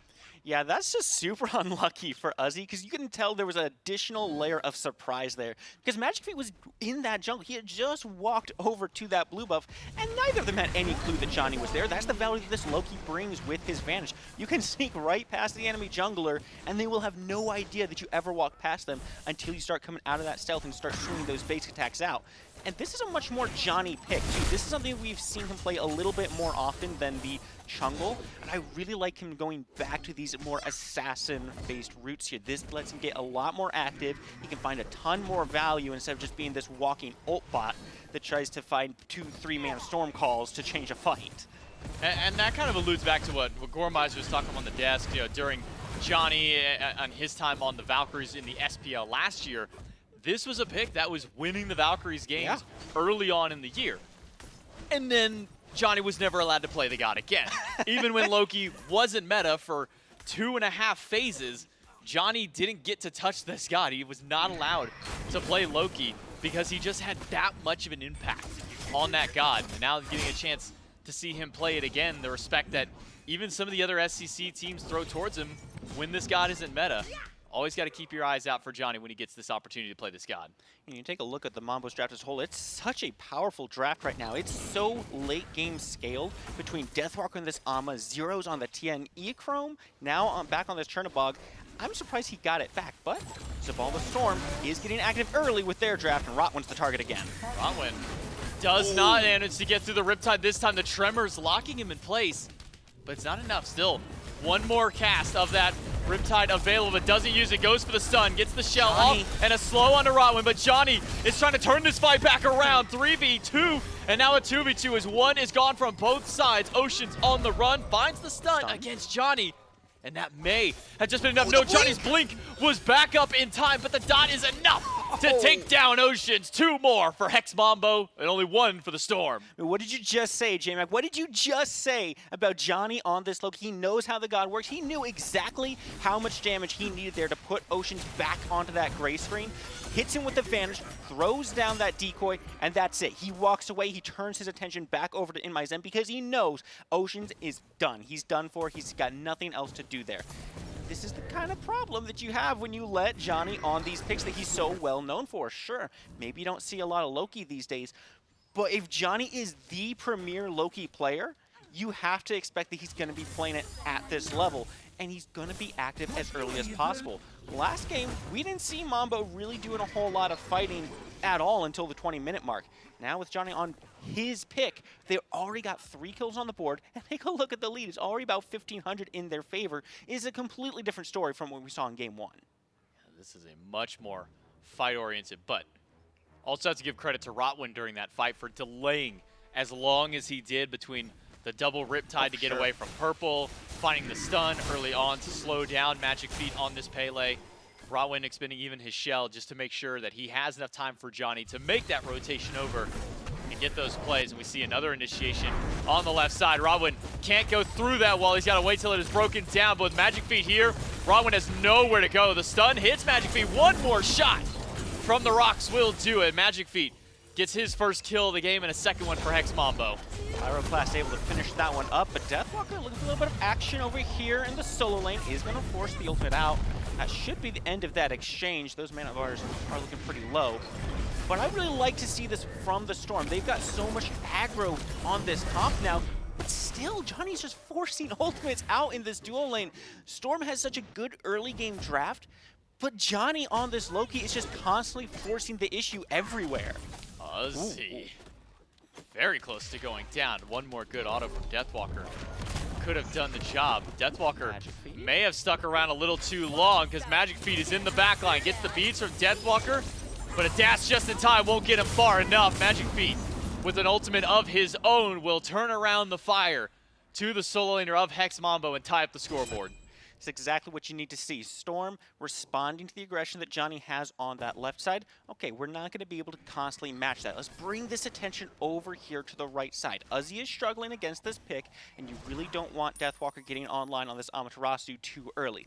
So bring Magicfeet over. Stop that gaining lead that Deathwalker is trying to build up there, and make this a little bit more of an even fight in this solo lane. Now, it's not going to solve everything. Deathwalker's still going to have a little bit more favorable matchup into Uzzy here. You can see he went the Golden Blade first. He's got a little bit more damage. He's going to go for that Shogun's Kusari, get those prots online. He's going to be swinging a little bit faster. He's going to be winning the trades against Uzzy, but that's not what you pick the Cthulhu for. You're not looking to win trades in this solo lane. All you have to do is get this Cthulhu at an even level to rotate out so he's not too far behind, so he can still use the Descent into Madness to its maximum value. Get big, throw the disruption down. You're looking to fight around these objectives. I think we'll start to see that coming through here as this game goes on a little bit more. And we are finally starting to see the Magicfeet that we're a little bit more accustomed to. The get active early, the jump into the enemy backline, try and start these early fights and get these early picks. 2-1-1 on the Pele. Krito's counterpart 1-0-2 for Dzoni. Both of them have been a part of all 3 of the kills that have happened so far on the map for their 2 teams. Now it's going to come down to which one can have the most impact in the initial fight with each other when these team fights do come around through. Because last time it was Magicfeet coming in early and a cleanup by Dzoni. Now it's Magicfeet coming in again when Deathwalker is on his last legs. And Akap is good, a swipe after. But Dzoni is here and so is Oceans. And it's a 1-kill trade here for Xibalba Storm. Dzoni can't do much when a Cabrakan is waiting around the corner. This is what the Storm is known for. This is the Storm playing their game plan now. They don't care about the farm. They want to just get active and start taking these fights. Sure, they might be a little bit behind in the gold department, but if they can keep this up, they will start to find their advantages. All they have to do is stagger these death timers. It's gonna be hard though, because Mambo is just on point with Dzoni? What, Dzoni? Dzoni just 2v1? No shot that Dzoni makes it out. Uzzy's mana He's got bar, no though, mana. very low. Joshy's on the way. Centaurus is up. If he sees Dzoni, pull the trigger, Dzoni. Fire that ult, but he's not going to hit any help from Dzoni. Jukes all 3 shots and gets away from the training exercise after.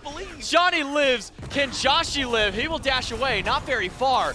And a 2v3 from Hex Mambo will push away Xibalba Storm. Impressive out of Dzoni. All right, so which one of these guys has the name Magicfeet again? Because Dzoni was He's got the putting happy on feet. he was putting on the juke shoes, man. He was tap dancing around Joshy's Centaurus. He didn't get hit by a single shot there. The only thing that connects was a basic attack and the auto hit masterful shot there. Even going so far as to get away from the training exercise. I can't believe he gets himself out of that. That started in a 2v1 situation where he picked up a kill on top of it. I mean, Storm, they want to brawl, they're looking to fight, and they're doing it. But Dzoni is bringing all of that aggression right back to them. And in the meanwhile, the rest of Mambo is just finding value in the passive farm camps around the map. Something has to change here. I think Storm is going to have to start putting a little bit more effort into stopping Dzoni from doing what he wants to do around this map.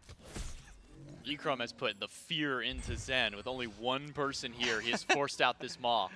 Now twice against the enemy carry, both Rottwen showing up. River's Rebuke available, might need it because Magicfeet and Dzoni are making the rotation in. Oceans, nowhere to go, and a fight separated into 3 parts. And part 1 goes to Echrome taking down Oceans. Part 2 might just go to Magicfeet, but no! He's gonna get caught out, stopped in his ultimate, and drop down a double kill for the Hunter of Hex Mambo. And I don't think they'll be able to find a 3 unless Dzoni sticks around a little longer. Dzoni is in the area, but take a look. Joshy's making the rotation as well. Might run into each other in the jungle here. That Centaurus is back up. It's going to be the purple buff that's getting looked at. Joshy might make a play here. It's going to go down a little bit too fast for him to say too much about it. Beautiful plays once again coming out from Mambo. Rottwen's decision to hold on to that River's Rebuke for so long until Dzoni was able to make that rotation in, and then he doesn't throw it up just for safety. No, he turns it across the lane, puts the walls off, so that Oceans then has to walk all the way across the lane if he wants to have any hope of getting out. He'd already used the stun, so he didn't have any slow immunity, which means Rottwen just had a free bubble onto him, double stacked that slow, and it was just a beautiful rotation coming out from the Mambo as a whole, and this is why Storm is maybe suffering a little bit here, right? They're not able to find the fights that they want and get the farm. They're just in this position where they can't really do either right now. They start up a fight, okay, Dzoni's here turning the fight in their favor. Okay, well maybe we should try to look for farm. Oh, we don't have any because Dzoni's already stripped it all away. We're looking at it. Nearly a 3,000 gold lead for Hex Mambo. Echrome will dash in aggressively at this Whirlpool. He's feeling it. This level and a half lead that's been established in the dual lane is only getting worse every single time we tune back in. It's Echrome getting Whirlpool, getting Maw away from Zen, and allowing for potential setup should Rottwen have been there and had ultimate, but as highlighted multiple times before, very long cooldown on that River's Rebuke. But I love what we've been seeing out of some of these Rivers rebukes as of recent, just this week, has not so much been how many people can I catch inside the river. It's how many parts of this fight can we separate it into. You saw Magicfeet was on the bottom end of the wall, Oceans was in the wall, and Zen was at the other side. And when all three of the others of Hex Mambo can just collapse onto one single person and just funnel all of their attention. Yeah, that's the real value of that Riz Rebuke. You're not trying to just trap a bunch of people in there. You want to cause confusion in that fight, disrupt it, and not allow Storm to do what they want to do. Uzzy getting pressured out here by Johnny once again. Is he gonna fall here? Deathwalker is here. Uzzy has ultimate, but will not elect to use it. It is a 2v1 where the kill goes to Johnny, 3-0-4 for the jungler of Hex Mambo. 100% kill participation still remains for the jungler of the European squad. And that'll lead right to a Pyromancer. No contest whatsoever out of Xibalba Storm to try and stop this one. But maybe they can get a follow-up kill, not with a Riptide from Rottwen, and not with InMyZen pushed so far back and so under levels. Oh my goodness, the lead just keeps growing. It was 2 levels previously, now it's down to 3. He might still catch up to level 12 off this wave. No, he does not. That lead is really getting to be quite severe in that dual lane. And it's because Storm doesn't really seem to be doing anything so far, J-Mac. I mean, Mambo are the constant ones finding the initiation, starting these fights, and forcing the issue, whether it's on a purple buff invade or catching Uzzy on his proxy farm. Mambo are the ones stepping forward and saying, hey, we're doing this right now. We're the ones that are going to be fighting. Storm, for all their early game draft, really have not forced any of these fights. Now Deathwalker has a 2-level lead in the solo lane. The gold lead is starting to reach about 5,000, and they're not at a position anymore where they can look for these fights. They can't capitalize on the draft that they built for themselves because they've waited so long to do it. Now you gotta start wondering, where do they go here? What do they play around? And they have to pretty much wait for these objectives, but the problem is they haven't been stepping up around the objectives so far. That Pyromancer went down for free, and Storm didn't even look at the Gold Fury.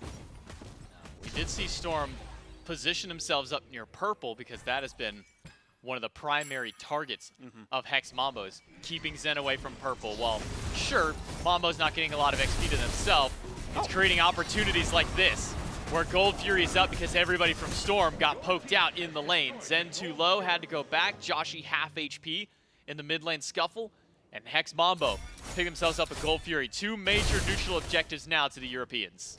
This is not a good feeling if you're Storm. Now, granted, they're probably still feeling pretty good because like we've touched on earlier, Storm is a team that will just kind of walk at you regardless of the game state because that is how they function as a team. They want to take that fight. They want to walk at you. But if they keep playing like this, right, they're not in a position where they can walk at you and survive just getting to the enemy. If they try just approaching Echrome, he's going to be outputting so much damage. Rottwen's going to have so much CC that by the time they reach Echrome, he's going to be incredibly low. And Rottwen is taking this fight, and there's no one else even here yet.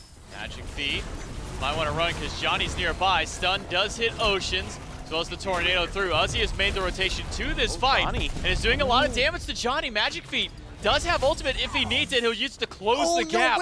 But Johnny's got too much movement speed. He will be fine. Rottwen will instead be the one to eat the brunt of the damage, but a Riptide makes sure he is out. And Hex Mambo got the gold earlier on. They've got themselves out of the fight.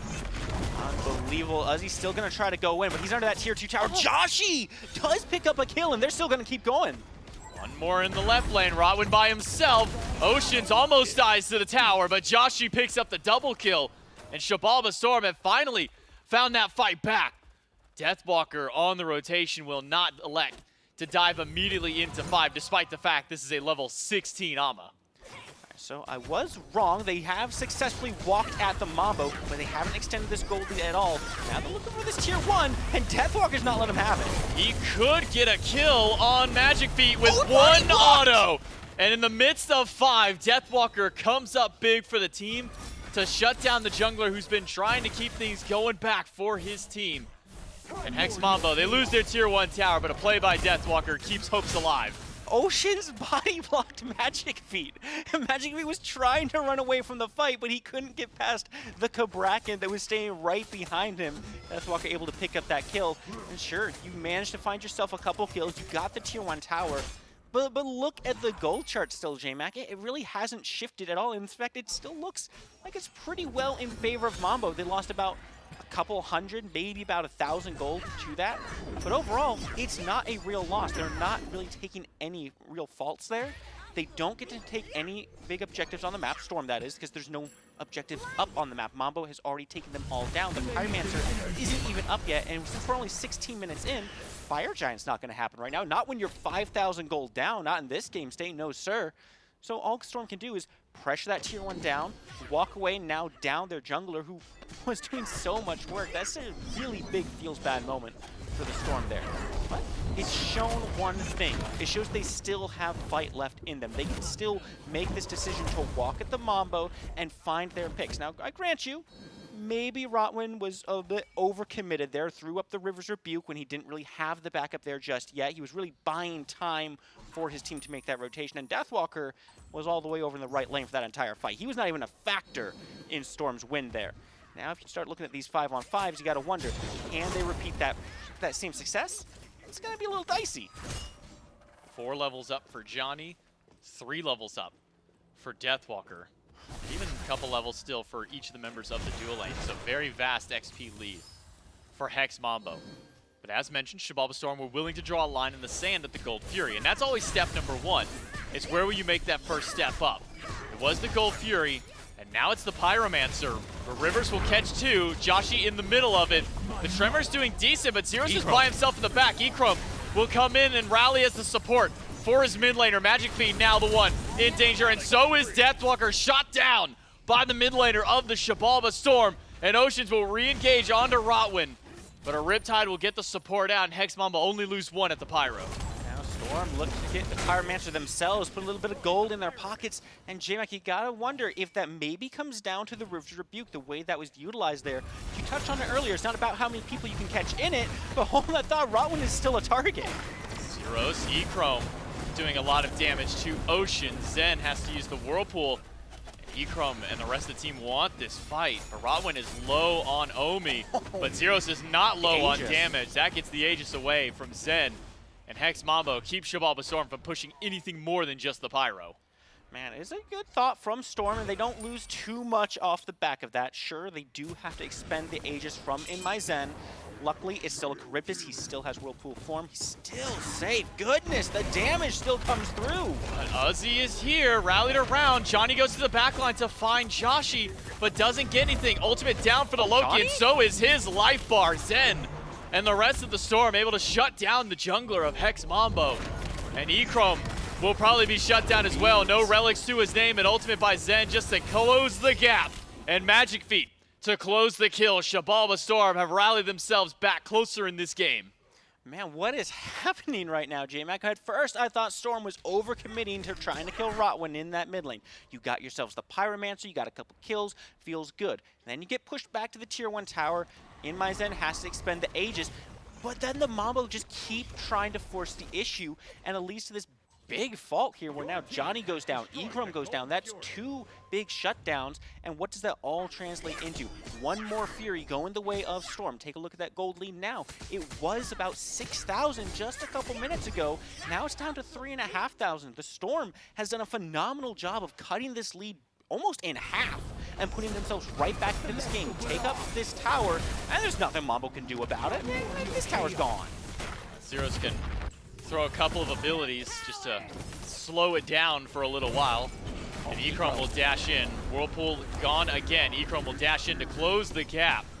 But does he have enough abilities to get there? No, he does not. The route, or at least the immediate close of the route, was not available to Echrome. So Zen will get out with only having to expend his Whirlpool. Relics will remain safe, at least for the time being.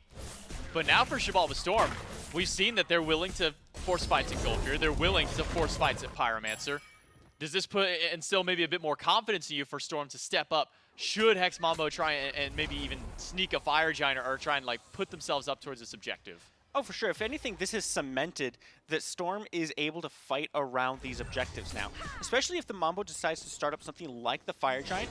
Storm doesn't have to commit to it right away. They can take a little bit of time to decide if they want to engage there. They can make Mambo take a little bit more of that Fire Giant damage.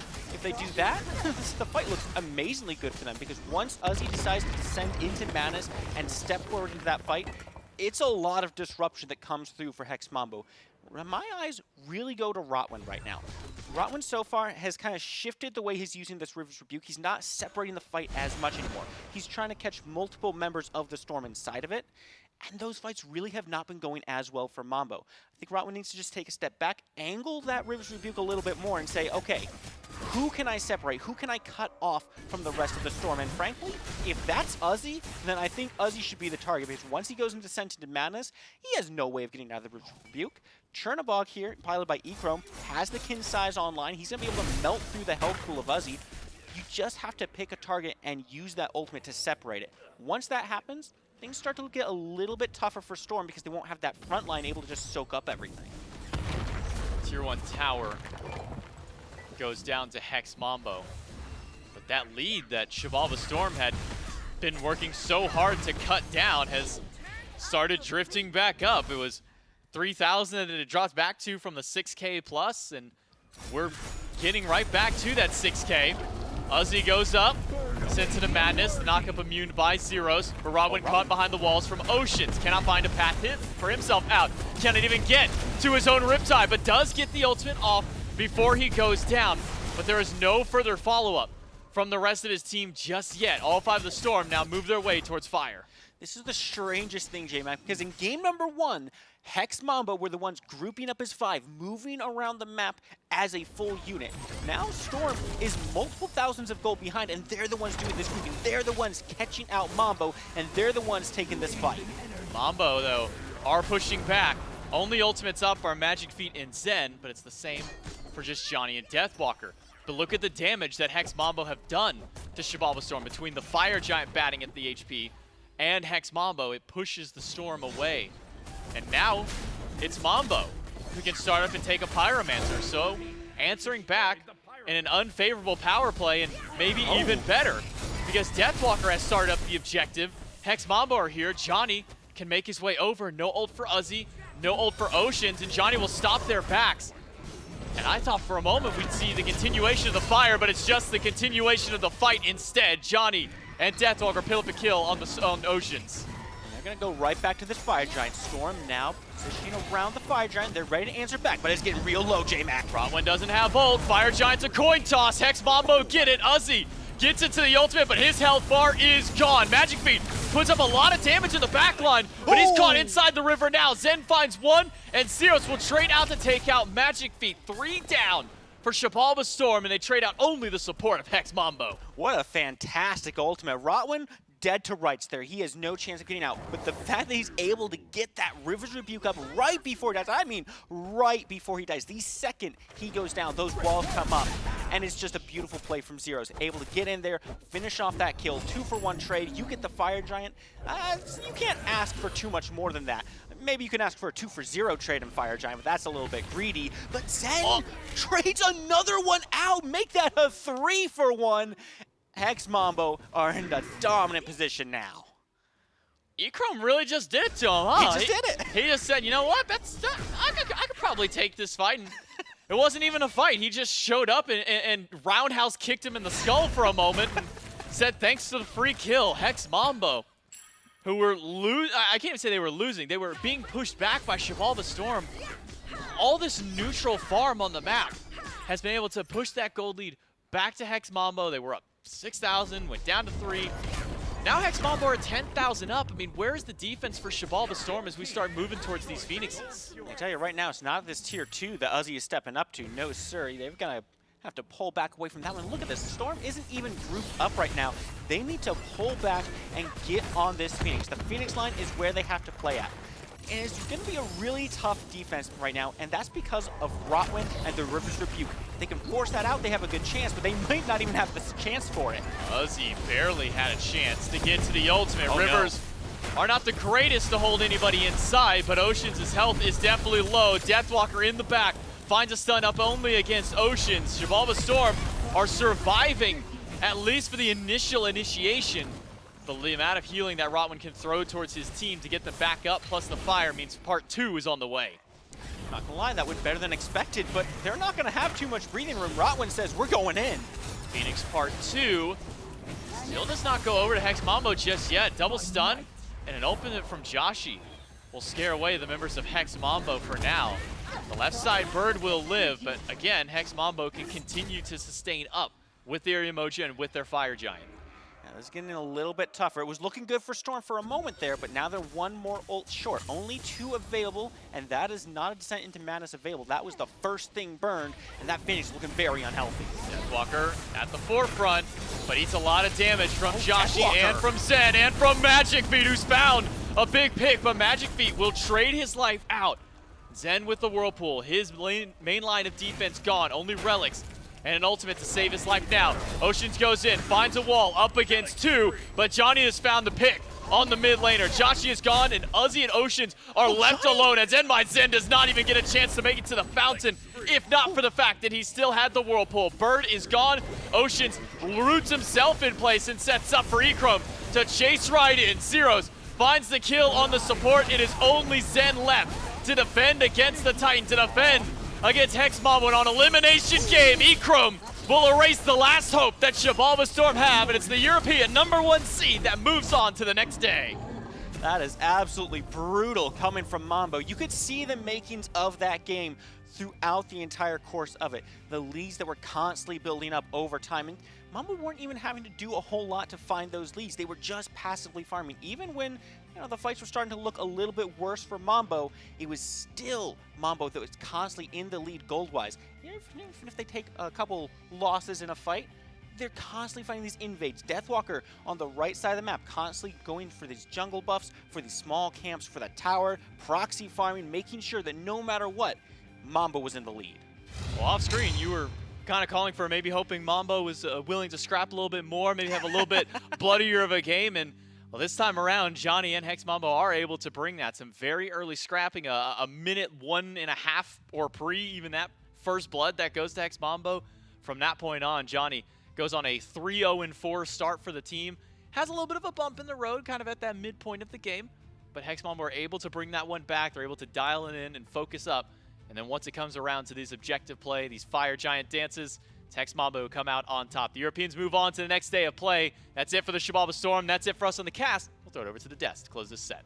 Yeah, the Mambo look really good in that one, Trelly. And there's a point, the one that stands most vividly out in my mind. Johnny, in a 1v2, gets a kill, starts running away, escapes a Cthulhu. Oh, yeah. Chiron comes over, ult wide, and Johnny walks out of there. And like that was that moment where I'm like, so this is what they're in store for, right? It felt like an uphill battle from that point forward, and I think it was just very difficult at that point for the Storm. Given their comp, a lot of things that just feel a little wild there, whereas for the Mambo, everything was chill. I mean, they were rocking what they knew they could play, and they get a lot of top-tier picks to do it, and they look good at it. And can I just say, he could have picked Loki game 1, but he picked Chaac.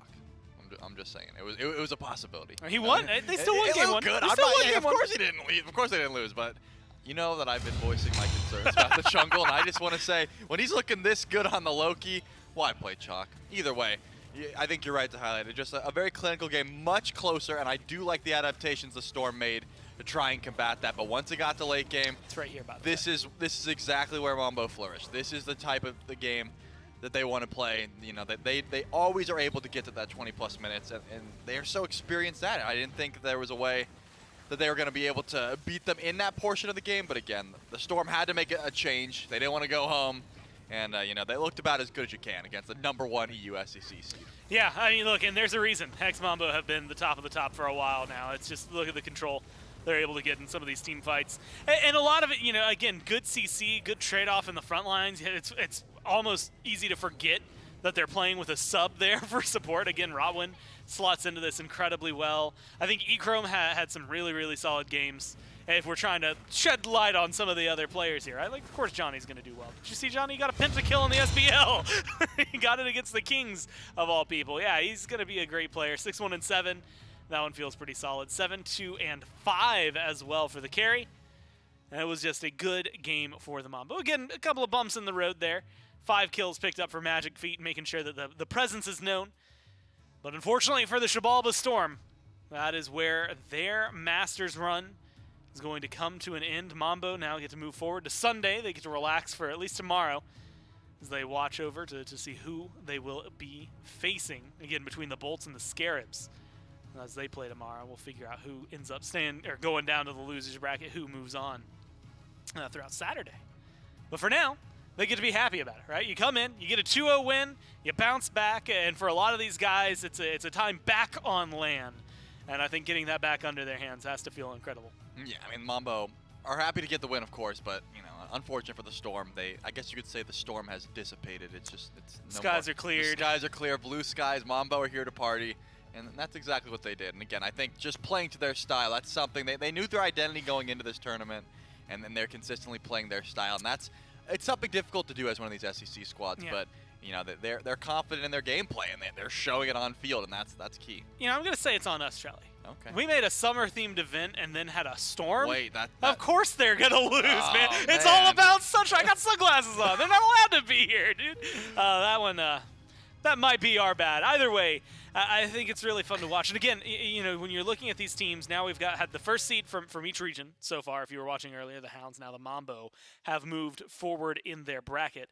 We're still going to be looking, and we'll talk about this in a little bit as well when we look at the brackets and we look at the schedules and stuff, but we're still going to be seeing some of the second seed, third seed teams from both of these regions. And that's the interesting thing. It was mentioned earlier for the Hounds how they had only dropped to the games to the teams that didn't even qualify for Masters. Mambo were just clean throughout their phase. We'll see, though. Whoever catches up with them, whoever they end up playing, I think it's going to be incredibly fun to watch how they match up. We can get their thoughts on this matchup and, of course, their future as we go over to the post-game interview with J-Mac and a couple of players from the Hex Mambo. Yeah, thank you so much. I've got Zyrhoes and I've got Deathwalker here, the players for Hex Mambo. Now, you guys are coming to this event with a sub in your support role. Rottwen, obviously Dzoni also playing on ping. But Zyrhoes, for you specifically, since you play the most with the support throughout the game, I mean, how is it like adapting to Rottwen's kind of playstyle for your team? I mean, it's okay. I mean, it's very different from Trick Tank, obviously, but I mean, Rottwen is a good player, so I mean, he's fit in pretty well. We haven't practiced that much with him, but I mean, he picks the gods that we want him to play, and like, it's all good.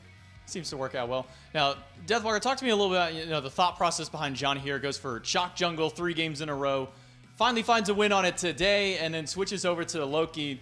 We know what he can do on the Loki. I mean, it was something that was banned from him so much in SPL. What's up with this Chaac jungle? Is it just something that he wants to play? Yeah, I mean, we kind of just wait till last pick. We're expecting Chaac, and then he thinks about it for like a good minute, and then he's like, give me Chaac. But we had to do it. We absolutely had to get a Chaac game in after the first 2 losses. I mean, there's been a lot of talk about it, so it was inevitable. We got the dub, though. First time winning with Chaac, so. Yeah, able to get that dub. And speaking about that, you had an unfortunate loss to the Scarabs. Now you wait for the match between the Bolts and the Scarabs. You may be hoping for a rematch against the team that knocked you down. I don't think the Scarabs are losing, dude. You don't think they're losing this time we around? hope we play against Bolts or something, yeah. They're too good right now. Way too good. Went from being at the bottom to maybe being at the top. Thank you so much for coming by for the interview, guys. Congrats on your win. We'll throw it over to Des to close out our set. Sounds like everything's in good spirits over there. And, of course, they just got a 2-0 win, and they get to continue on in the tournament throughout this week. Trelly, again, that's the thing that's really fun. Looking at this specific bracket, you're either going to get a rematch between the Mambo and the Scarabs, or you're going to end up seeing maybe a fresh match, depending on how tomorrow goes and how the Scarabs can fare up against the Bolts. But for the Mambo, they finally got their win on Chaac. Right. And that means one of 2 things. It's retired. That's Either what it means. it's I retired, hope. or I beg. Johnny's coming back to it. Johnny, please, if you're watching, just throw him out to the pasture. Because think about it this way: there's we only got 1 win on it, so I need to push it. So I want to show what it can do. And then there's we just got a win on it, so let's push it and see what we can do.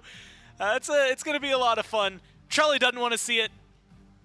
I don't really want to see it, but I'm impartial either way. We're going to kick it to, we're going to come up and watch at the bracket here as we watch the Mambo. Again, waiting, what is that, Sunday now, for who is going to be moving forward. Bolts and Scarabs will play tomorrow. That one's going to be a promo match. So whoever wins there moves the next week. Gets a lot closer to a very hefty chunk of change for getting first place if they're able to make it there. And again, for those of you who are wondering, again, 4 groups this week. Double elim brackets with 4 teams in each bracket.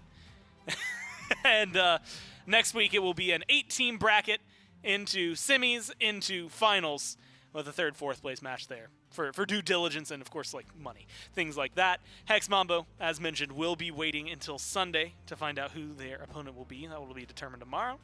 Meanwhile, for the rest of the day, Trelly, if we're looking at this, it's going to be the Sages, the Ravens, the Wardens, and the Scorpions that are going to be coming to play. I'm excited for this next one. The Sages, a team that, look, in Phase 1, wasn't too hot. Phase 2, they picked it up and really kind of, I want to say, like, got their feet under them as the phase went on. I mean, the first couple of weeks weren't that clean. Later on, we're able to find it. And then the Ravens, there's a lot to talk about. I'm sorry, guys, but you're eclipsed a little bit. Adapting's on the team, and that's always something that's worth mentioning. Yeah, I think both of these teams, the Sages and the Ravens, have I'm hoping, because I've seen them play, right? I know how good both of these squads are. I'm hoping that they've been, holding a little bit back for a situation like this. When it's elimination time, a loser is going home, because looking at their matchup yesterday, I feel like we didn't get to see, the peak of the Sages or the Ravens. I think there's a lot that they still want to test, but now's the time, right? When it's elimination time, you have to bring out the best of the best Smite that you can possibly play. And I think both of these teams have been, a little bit. I mean, I don't want to say eclipsed, as you said, but just like overshadowed, and now it's time to really show what you got. I'm excited to watch it. I know I will. I'm going to paraphrase it because the way he worded it is not appropriate for broadcast. But Dame had said that he remembered like starting to play Smite, watching Adapting win Worlds, and now that he's got to come in here and beat him. That's going to be something that is going to be interesting for them. They seem to think that they can do it. The question, of course, on everyone's mind is, will they be able to? We'll find out in set number 3. But before that, we're going to kick it to a